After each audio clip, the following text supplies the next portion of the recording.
Hello everyone, তো আজকে ছিল আমার ডিএলএড সেকেন্ড ইয়ারের ফাইনাল মানে এক্সটার্নাল এক্সাম। তো সকাল সকাল দেখো আমি কিন্তু রেডি হয়ে বেরিয়ে পড়েছি। এখন চলে যাব অশোকনগর স্টেশন, কারণ অশোকনগর স্টেশন থেকে ট্রেন ধরে আমি কিন্তু যাব আমার এক্সাম সেন্টারে। আর আমার এক্সাম সেন্টার পড়েছিল বরানগরের আরবিটিডাব্লিউ স্কুলে। তো যাই হোক, দেখো তোমাদের সাথে কথা বলতে বলতে আমি কিন্তু অশোকনগর স্টেশনে চলে এসেছি। তারপরে আমি টিকিট কেটে নিলাম, আর এখানে দেখা হয়ে গেল মারিয়ার সাথে। মারিয়া, আমি, সুরাইয়া, সালমান, ভাস্কর, আরও অনেক অনেক বন্ধু বান্ধব সবাই কিন্তু আমরা একসাথে এই ট্রেনেই উঠবো। তো 9টার হাবড়া লোকাল ধরেই আমি এখন যাব দমদম জাংশনে। দেখো তোমাদের সাথে কথা বলতে বলতে আমার ট্রেন কিন্তু চলে এসছে। তো আমি ট্রেনে উঠেও পড়েছি।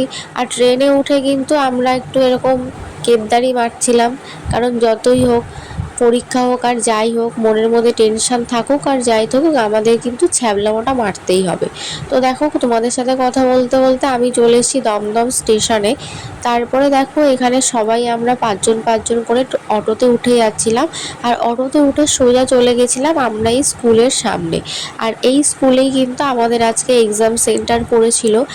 এক্সাম সেন্টারের ভেতরে মানে স্কুলের ভেতরে কিন্তু কোনো ফোন অ্যালাউ ছিল না, সেই কারণে তার ভেতরের কোনো ভিডিও আমি তুলতে পারিনি। তো তারপরে এখানে আমি একটু লাস্ট প্রিপারেশান নিয়ে নিচ্ছিলাম, কারণ সারা বছর তো পড়াশোনা করিনি, এক্সামের আগে আর এক্সামের 1 ঘন্টা আগে যেটুকু যা পড়া যায় আর কি। তারপর আমার এক্সাম শেষ হয়ে গেল, চলে এসেছি আবার স্টেশনে ট্রেন ধরার উদ্দেশ্যে। তো আজকের ভিডিওটা এই পর্যন্তই, টাটা।